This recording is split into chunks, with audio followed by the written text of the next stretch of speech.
sometimes, you know, when you want to fight. You want to fight and they don't fight back. And they don't fight. And he don't fight back. You fight more. I'm like, no. Yeah. So I had to fight inward. Yeah. And I'm like, okay, wait a second. What's happening? That's when I got to realize my little girl so well. And then we have a chat about the little girl. So whenever I want to fight, it's like, you know what? My little girl is very upset right now. She wants to fight. She's very angry and blah, blah, blah. And she's like, okay, let's talk about it.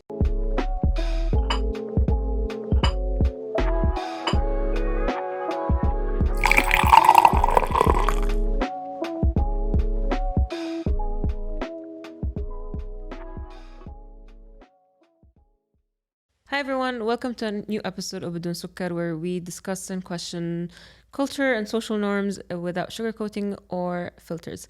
Today I have a guest that I met recently in a networking event, and she was a speaker.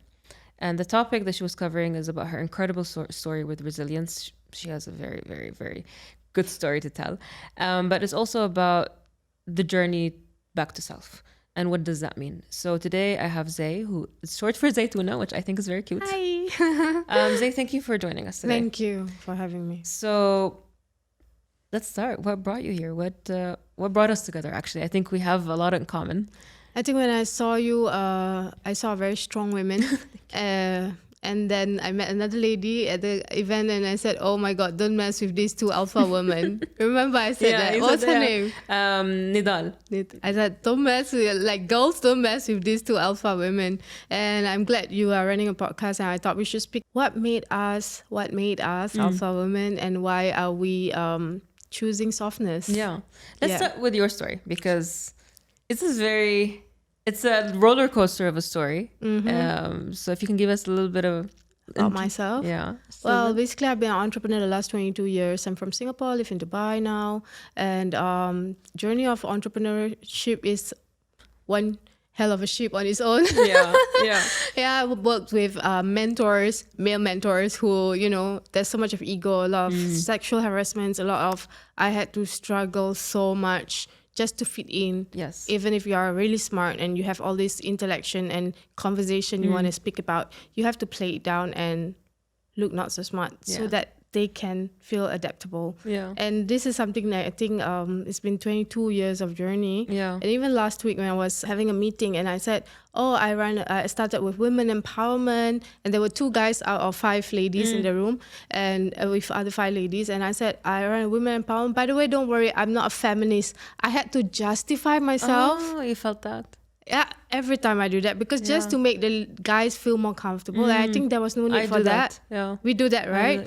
Why do we do that? Where I come from is, I've talked about it in the other episodes, but I had to step up a lot, and you have to remove a lot of what makes you feminine. So you become relevant, funny, smart, and you have to make space for them. And I do that at work as well. I have colleagues that I'm making them feel better, and the other day I was getting upset with I was like, you know what, I'm done making that guy feel better. I am done wondering why he doesn't care or like me or whatever. I'm like, you know what, I'm done. Does he even think about it? Like, I praise him, I give him space, I do all of these things, I make sure he doesn't get offended, I change the way I speak in my email. I was like, no, I'm done. I used to do a lot of that as well, and I think it's work in progress. We are all learning. I always say healing is like an onion layer. When you think you're done, and then yesterday something happened. My brothers were kind to me and extra nice and kind. I mean, I have no problem, but it was like, what's going on? Like, I suddenly felt accepted and invited into their life again, and I'm like, I have to work on this now. Damn, I thought it was fine and everything was there. And then this onion layer need to be peeled off. Anyways, so talking about entrepreneur journey, and then there was a journey into 2005. I met with an accident. I dislocated my spine. I had to learn how to walk again. That was, when you were telling us there, I was like, wow, I don't know what I would do. Because I do believe there are things that are worse than just death. You know, like to lose the ability to do whatever. Kudos to you. To walk again. And the doctors weren't being positive either. From what you were telling us. Even after the operation, only 5% chance I would walk again. And that's nothing. And even before the operation, they say I only have 50% chance of being alive, or I would have left the world. Like, I'm like, but the ability to walk again. But yeah, that's the thing. Even now, like when I speak and I see things, I appreciate life better, I guess. Because I had a friend who just lost her sight 2 years ago. She's only in her 30s.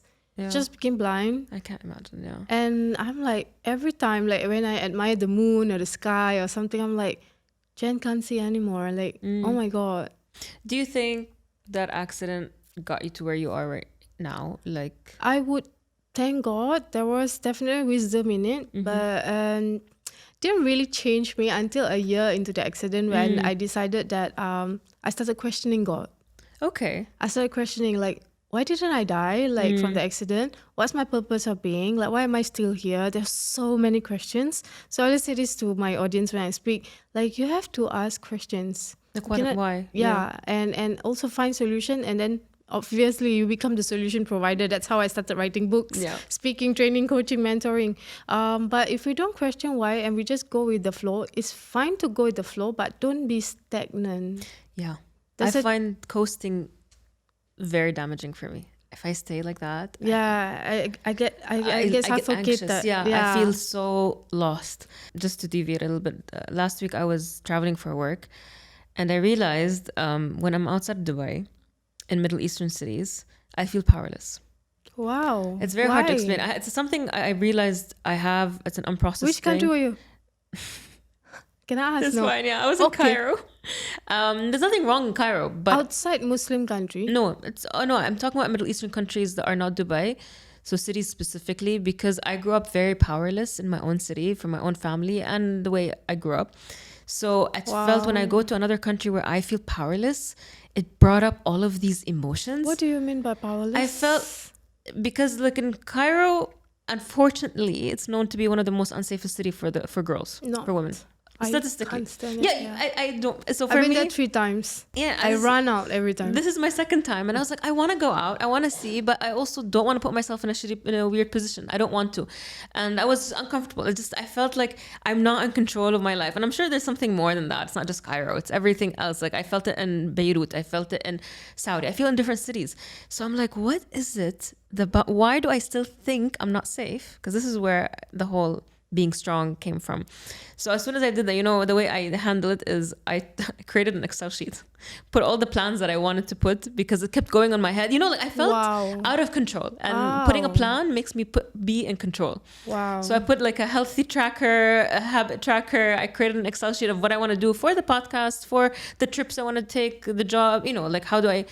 And I felt better because it decluttered all of the clutter that was telling me I'm not safe. And I put, when I have a plan, time. Yes. And I was like, okay. It's a weird sense of control, but it brought up emotions. I was like, I thought I was over it. Yes, that's what you were saying. And then you the heal. Onion. And then I was you need like, to okay. understand why this came about. So talking about safety, I think this is one thing why a lot of alpha women, we feel the need to protect ourselves. Yeah, all the time. So we draw up this huge wall of barriers, defense mechanism. Yeah. We become rude when we don't need to be. Yeah. We become excessively protective when we don't need to be. Yeah. And I think at one point of time, and it takes a lot of like, I have daddy issues. Like all of us do. I think not all. I've met women who are so wild about their dads. I'm like, wow, this is refreshing. Yeah. So like my dad left when I was 1, and I every time grew up believing that he left because I was born. Yeah, I know what you mean. Do you know what I mean? I know exactly what you mean. So I thought my parents divorced because of me. I thought my dad didn't love me because I resembled my mother. So I feel your pain. I know what you mean. Internalize this action that someone else did. So today, this morning, I was really reflecting on this. I said, why did I take on that responsibility? Right? I mean, I've been doing women empowerment, youth empowerment programs and stuff for family corporates, but it feels like a full circle. Just last 3 days ago, I said, I'm going to do something called Empowering Women's Freedom. Nice. What does that mean? Freedom is like freedom. Yeah. Nice. So to be freed from feeling I need to be responsible for something that is none of my business. Yeah. We carry baggage that's not ours. And it's I think so that's heavy. To be freed from the need to justify ourselves. Yeah. To be freed from the feeling that, I need to people please so that they will accept me. Yeah. And this is all rubbish. Yes. But it's sad because there are so many of us struggling with this. And it's, if you don't never been through it, you cannot explain it to someone, and they will never understand They'll never it. understand, yeah. So it causes a lot of problems in relationships with couples. For example, the man is really nice, but if I have trust issues, if I grew up not having role models, I cannot respect them, and I don't need them in their life, I don't appreciate them, then how do amazing single women out there find true love? Or even if we find someone, will sabotage it. You self-sabotage it. You want to run. You keep fighting, freezing, and just wanting to run. So I think these are things that, of course, I have this in my coaching programs. I talk about turning your pain into power, step up to turn your passion into profit, step up to turn your dreams into reality with confidence and clarity. So I think understanding this and going back like full circle, I started with women empowerment, and at the end of the day, I think it's true. When you educate a woman, you really support a nation. It's not because she have to do it, but because when she's chill and she don't have to be strong anymore, we give way to men to man up. Yeah. What have you seen in your programs? What is the hardest thing that women had to let go of from what you've seen? One of them is to be strong. I think just our limiting self-belief, our having to justify, and I think the most important is our limiting self-belief. Yeah. Because if I'm good at something, then I am good at it. We belittle our work. We belittle. And I think one of the hardest thing was always, I think this is a very universal culture. It's not just like in Asia or Middle East or something. We grow up thinking that we need to be on adab, we need to have adab and be, we cannot voice out, like our voice is not important enough. Yes. And even if you speak up, it's like people will judge you, but it's not true. I learned this during some networking events from many years ago. Like I will have like dying question out of like a group of people, and I'm like, I want to ask a question, but I'm always scared like, oh, what if it's a stupid question? You know what I mean? Yeah, you always feel then someone asks. Usually a guy asks a stupid question. No, actually, when I put up my hand, I asked the question. I have other people in the room who say, oh, that was a great question. Yeah. I wanted to ask, but I was afraid to ask. And I'm like, yes, exactly. Oh, you mean I can be a voice, a representative for people? I think that got me more confident and like, no, my voice is important. My presence is important. Just being present, I said, is the greatest present. Yeah. So being present is the greatest present, and just going back into who you are. So I think a lot of the things that I do, and I think is so important, especially now I'm past 40 years old. I wish I knew this from way before. I wish I knew this from way before, is that I have the freedom to do what I love and love what I do with faith and love. I want women and men to embrace freedom, to have independence, to be self-sustainable, and to work on self-discovery. Yeah, I think a lot of people avoid that. Self-discovery and to heal completely. I think this should be the goal for everyone. Yeah, I agree. We, I don't know where I read this. We are here to evolve, to heal. You know? And the only way to evolve is through healing. And a message to like future parents, not just mothers, guys, mothers and fathers. Make a child. Like we always focus on mothers, right? So my hope for future parents or parents right now is to work on being the resilient, confident parent, so that you can raise confident, compassionate kids. How do you become a resilient, confident parent in your opinion? Work on yourself. Understand what is the damage poured onto you. What are you programmed and being programmed, and what are you pouring into your children? Like I have some of my friends who are working and still working on our healing transformation, and they're like, Zai, before I even give birth, I do a lot of loving kindness meditation. I am intentional. Like I'm very careful of the words I think of, what I think, what I say, so that my baby in the womb is not affected. And I'm like, thank you. That's how you break the cycle. We have to break this vicious cycle of generational curse, and really work on generational healing. And it's really, Allah says, we start everything with Bismillahirrahmanirrahim, in the name of Allah, the most merciful, the most compassionate. What happened to Rahman Rahim? Yeah, we don't practice that. And we're very brutal. And I want to share this little thing I did, which was very powerful. It's called a womb healing meditation. I heard about it. Tell me more. I didn't. I heard about it. Someone told me about it, but I never heard it. Really? Tell me, what is it? Womb healing meditation. So cool. I never thought about it a lot. I know, like, I have 6 siblings. 6 of us. 5 siblings. Me and I'm 6. And I always grew up saying, "Oh my God, I'm not going to be a mom. I don't want to. I don't want to cause more damage to the world." I say the same. Yeah. That's why I don't have kids yet. Yeah. But I felt the same way. Cheers. Like, I don't want to do damage. My entire family don't want to have kids, which our entire generation, we're all cousins, none of us want to have kids. But you see, we don't want to cause any more damage to the world. And we're like, "Khalas, I don't want to go through and I don't want to go through what my mom had to put me through." I mean, she's great and everything because I took on that responsibility. I was like her main caregiver. Why did you take on the responsibility though? Because I felt bad that my father left because of me. It's so interesting. I'm so glad that you're aware of the reason. Like, that's so interesting. And you think your siblings, because it's always interesting how all the siblings react, right? Because, for example, my mom left in one way or another as well. I internalized it into self-hate. My brother internalized it into self-love, excessive self-love to narcissism, let's say. For me, is he older than you? Yeah. You see why? I'll tell you why. Tell me, I'll tell you why every sibling is different. I struggled with it. I'm like, how come these people don't have the empathy I have? How come they are not like me? And I get so frustrated. Why are they so heartless and emotionless? Exactly, yeah. Why don't they understand not what I'm going through, like what mommy is going through? And I get so mad just at that. Even until now, I need to heal on that.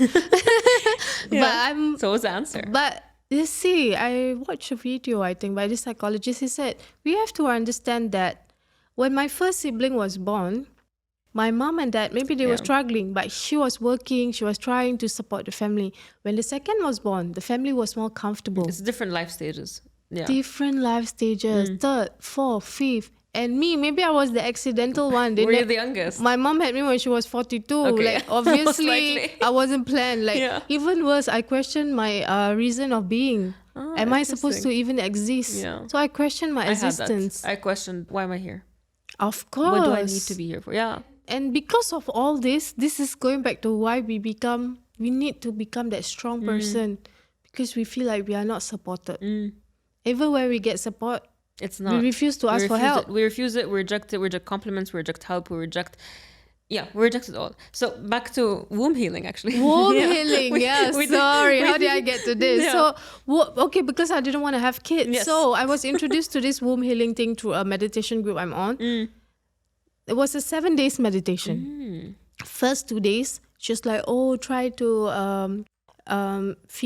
imagine the womb, blah, blah, blah. And I'm like, don't feel anything. What is this nonsense? You feel bullshit, yeah. Yeah, you do in the beginning. You're like, what the fuck? What's this nonsense? Second day, then I realized I never acknowledged my rahim.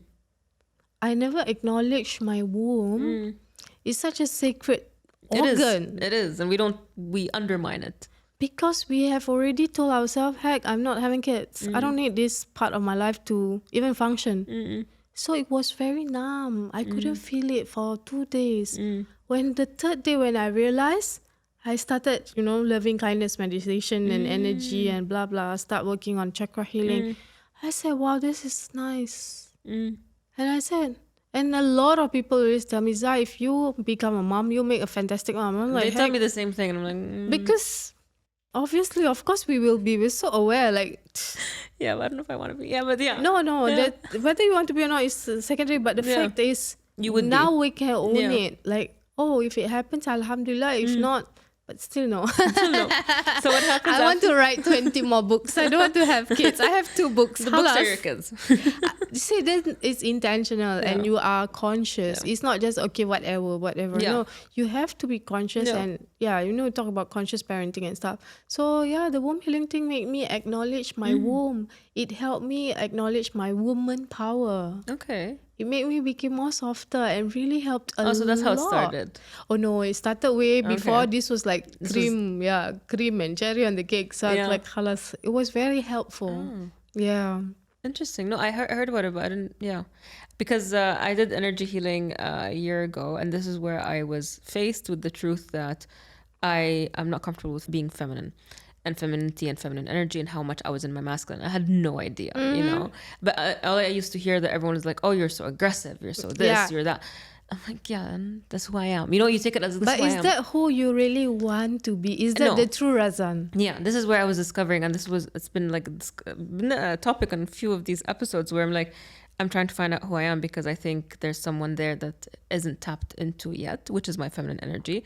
And it's getting better. And I have been more content, been calmer. Like when I was back in Cairo, it brought out aggression that I forgot about. I was like, okay, that's what I was like, imagine your entire childhood was like that. Of course. And your adulthood was like, no wonder I was so angry. No wonder I was I was aggressive in every possible way. Yeah. I was like, okay. Yeah. And this is the beauty. We have to embrace the emotion and process it. Yeah. And you cannot talk about it to just anyone, Yeah, because not everyone will understand. Yeah. And they will like, oh, come on, it's the past. Like, forget about it. I hated that the most. I cannot forget about my past. It's living inside me. What are you talking? I live it every day. It's my present sometimes. It seeps in my present. So even like I shared with you guys that my mom was passing, and my friend lost her mom already, right? So she's like, Zai, everyone loses the mom. I said, but that's their story. Yeah. Mine is different. My mom's like my daughter. Yeah. It's different. Yeah. And so I think another thing about emotions, a lot of people are afraid to even address their emotions, their self-discovery, because there's not many people who can really tackle it with them or handle it for themselves. So we don't have enough coping mechanism, I think, to deal healing with that. mechanism. Yeah, we cannot just cope and survive anymore. We need to heal completely. Because I think the world is healing a little bit more. Like, it's becoming more people aware. People are talking about it. Yeah, but I'm glad we're getting there, and I think more people are doing it, but it's not easy. And it's not like, I mean, I want to talk about religion, right? Because even if you are Muslim or Christian or anyone of any faith, it's not about, oh, you are praying, you go to the church, you go to the mosque, so you must be strong, you must have faith. It's nothing to do with the faith. It's just someone is emotionally helpless, feeling worthlessness, lovelessness. Yeah. If you don't know anything nice to say, just be present. Yeah. I was having, in the previous episode, I was just telling Tamara about, I'm starting to be more conscious. I was like, if what I'm going to say is not going to add or help, then I would. Don't. I want to try to be more intentional with what I'm saying, because I know a lot of people tell me the way I say things is too direct. Well, so I've been keeping an eye on it, you know, like it's not easy. It's okay. It's okay to be, I think we need this more, not direct, like we need to be tactful. Yeah. But if there is an issue, like just yesterday, I told my brother, every time I say hi or something, he just puts that heart emoticon and smile or Allahumma salli ala Sayyidina Muhammad, like that sticker. And I'm like, so I was very mad, but I said, okay, Zai, chill. You don't need any more war with anyone. Like, halas, chill. What do you need to address? So I wrote to him yesterday. I was disturbed the whole 24 hours. I woke up. I said, I know you are not very good at expressing your thoughts and emotions, but I just want to tell you that I miss you and I will appreciate an audio message. I'm glad I did that instead of going to war, because then he said, oh, I'm in KL, and then he sent me pictures that's nice of him with his croissant and coffee, his smiling photo, and I'm like, Alhamdulillah, thank you. Like, I didn't go to war, but because there's again communication technique, and it's also sometimes just easier to go to war. People fight, but if you fight, I'm going to destroy this relationship. That's not what I want anymore, because that's not their love language. Perhaps they don't understand. They don't understand. So why do I want to keep fighting with someone who don't understand? Out of it anymore. Yeah, you're not. But because I understand, okay, this is not gonna work, and because I think I became more kinder to myself. Yes, me too. I want to be softer, and I don't want to fight. I don't need this energy. How was your inner critic? Your inner self voice. Oh, very harsh. Before the kindness. Oh, I call it my 5-year-old little child, my little girl, my inner little child. I call her the demon. She's so mean. She's so mean. Like, whenever I'm happy, she's like, are you sure this is gonna last? Oh, that's hard. I know, And when so it's good that you acknowledged.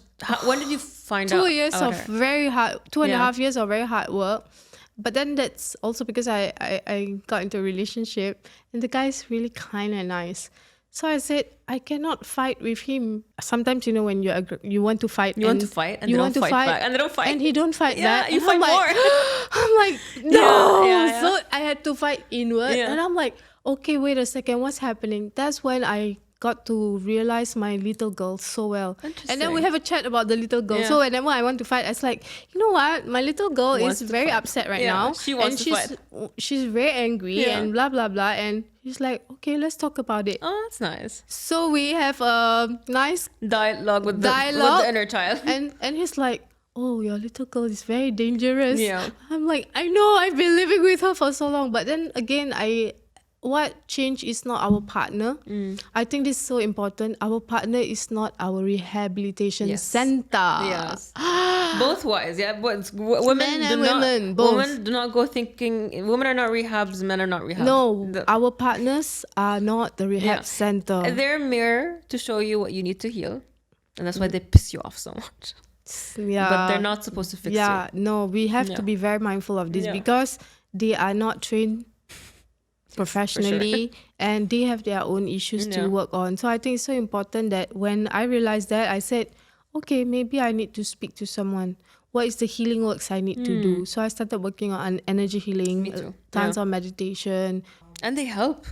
It helps. It helps. I think a little bit more than therapy was a starting point, but the energy healing and meditation and all of that has been so life-changing for me. It's really helpful. I only noticed that I think my inner voice. So a lot of people used to tell me I'm so negative, and I'm like, I'm not negative. I just show you what's the reality. I'm real. I'm realist. Yeah. But then I don't know what I did. Some digging in my head, and I was like, that voice is my dad's voice, and my dad used to always be negative, always. I was like, that wasn't my voice. So also to find who my voice is versus people's voices or what they told me was a whole mission. And that has been life-changing because now I'm so much kinder to me. Alhamdulillah. Nice to hear that. Good. But just working on your healing, and that's why I incorporate this kind of stuff into my mentoring program as well. I was like, you know what? Don't worry about this questionnaire. Just work on your loving kindness meditation whole week. Just work on this. Just work on this. So it's nice when you can integrate stuff that you are working on that has helped you and you can help more people. It's just wonderful. Back to your answer. So what happens when two alpha females meet? What do you think happens? When two alpha women meet, I can tell you what happened. I just spoke to my best friend from college 2 days ago. And we started not preaching, but we were like we're so gorgeous. Why are we dealing with all this nonsense in our life? Like, we're so smart. Like, why? And we amplify our ego. Very nice. The good ego. No, that one is not helpful ego. Not the good ego. Yeah. It amplifies. So, okay. I mean, it's good. You can have bragging rights. Like, I'm gorgeous, I'm smart, I'm blah, blah, blah. But at the same time, so what? Are you kind? Are you being kind to yourself? Is this knowledge and conversation now feeding your soul? Or is it just helping you hear? Yeah. Maybe sometimes we need that. Sometimes you need it. Yeah, it's like medicine, Yeah. But it can be poisonous when you take too much. Yeah, exactly. So it's not food for your soul. No. So you know who are the friends, who are the food for your soul, who's the medicine, who's the poison. Yeah. And vice versa, look inside. So whenever I'm in a setting, I try to make sure I learn, heal and grow, or I also add value to others. As you saw me on the meetup. I'm like, this is not about me. I want to make sure I share and impact someone's life. And I think I did a great job. You did. And also that where your topic was about responsible social media usage. And I think this is where we're at, you and I, like, you were talking about it. It's not about following the trends. It's not about that. It's about making sure what you put out there is intentional. It's a leading with intention, right? And that's a struggle also for me as a podcast person. Is I don't want to be not taken seriously. I don't want to follow trends just for that. I'm not here to be viral, And you were asking me what was my objective. I want to be influential in the real meaning of influence, not. The word that you and I don't like, influencer. No, I want to influence thought. I want to facilitate thought. I want people to think about the things that we go through. I think both of our cultures are similar, where people just do things. They don't think about why they do it, or they just copy paste, and do it as is. I'm like, no, let's take a step back, think and look inward. Let's do that. Find the purpose, find the meaning, and just use time to I mean, nothing is instant, though we all are not patient anymore. No, it's very hard. I don't have patience in my vocab before, like before all this healing. Only like in the last 1 year, I said, okay, I need to start having sabr. Same. I'm the most impatient person I know. But maybe we're not. We're just being hard on ourselves, right? Yeah, I think so. You want things to happen. Like sometimes, like today, actually in the morning, I was very overwhelmed. I was like, I can't. I'm tired. Yeah. I'm tired of the Razan who is being an ambitious podcaster. I want to put her on the side. Because, you have a to-do list. Yes. You're like, why am I not? I did. Why am I not there? Whatever there is, I'm like, I'm just tired now. I want to take a break. And I need to be patient with myself and take... Patience. It's so hard, yeah. I watched a video of Prophet Yunus when he was advocating to the people and he left. And he was eaten by the whale and he had to la ilaha illa anta subhanaka inni kuntu minaz zalimin. And the people became Muslim. They were practicing. When he came back, they were already practicing. So I was like, sometimes when I become impatient, I say, halas, imperfect action, chill. Imperfect action, it's okay, I'm good. Like, I can take a break for a day or something. Nothing's going to fall apart. Yes. Yeah, I think we're very hard on ourselves, I think. Very hard on ourselves. And also, like, I keep questioning, I was like, what am I racing towards? Like, why am I being impatient? This is not a job, I don't have a CEO behind me. I don't need to answer to anyone. I know why you're being impatient. Tell me. Because you want to see change. I think, maybe. And maybe you've tasted the sweetness of that change and you're like, I want the whole world to know this right now. Yeah, and I think this is why you're doing what you do as well, yes, right? Yeah. But I've given myself a chance. I said, if change don't happen now, I am leaving a legacy. So every podcast or every interview, every chance that I get to speak, I said, maybe the change won't happen now. Maybe in 100 years. Maybe I won't live to see the change. Yeah. But I know I planted a seed.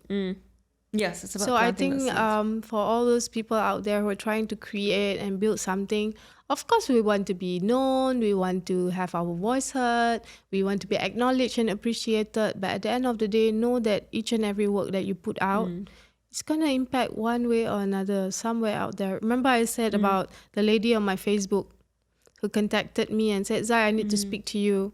It's just like, thanks for talking to me. I was just thinking of committing suicide and I feel better now. And even many years ago, 6 years ago, I was in UK for a women's conference. I was speaking and a lady at the end came all the way from the back. She said, I drove 4 hours from Manchester to see you in London because I want to thank you for one of your YouTube videos. Oh, wow. It saved my marriage. So you never know, this conversation, is going to help so many people. Like from the beginning, and I always remind myself, I was like, what is my success? Because this helps me to avoid, the followers, all of that. My success is if I can impact someone, I'm happy. This is how it should be. But sometimes, it's easy to get vain. It's easy to be like, I want to be a 1 million follower. But no, that's not. You will get That's not the point. That was never the objective. That's never why I started. Yeah. But I think the constant reminding yourself of your real objective, again, journey to self, journey to what you're doing and why you're doing it. And like what you're saying, the change, the compassion. Yeah, it's a constant reminder that you have to make to yourself. But even because I do a lot of corporate trainings, a lot of CEOs, people in the senior level, they hustle so hard. They work so hard. They don't have time for family and all. So when I do executive coaching, I ask them, why do you do what you do? Do they have an answer? Yeah, you'd be surprised. And I have all these like not old, like 40s, 50s senior guys. What's the answer? I want to prove to my father. It's always that, something like that. I want to prove to my mom. Or someone who told you you're a failure, like someone in your childhood. Yeah. So if you are working towards that, you're going to break. Yeah. If you don't work inside out, heal and say, I'm doing this because every knowledge that I share is a passive income of akhirat.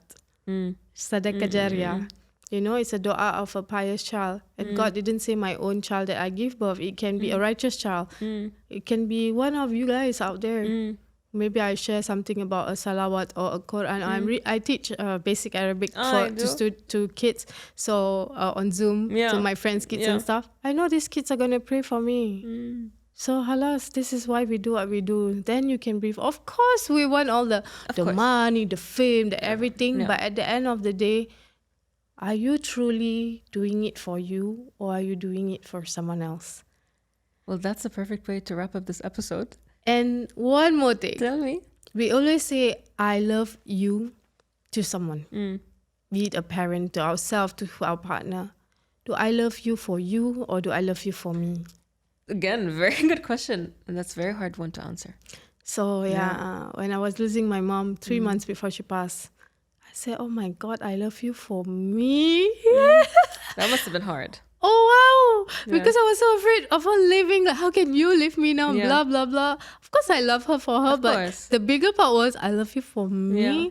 So in every relationship, if we want things to work and to be sincere, to be unconditional, do I love you for you, or do I truly love you for me? We have to address this. Yeah, I agree. Well, thank you for joining me today, and thank you for opening a door for being honest and how things are and where we are and the journey to self, which is a very, very, very hard journey. Let us know what you think.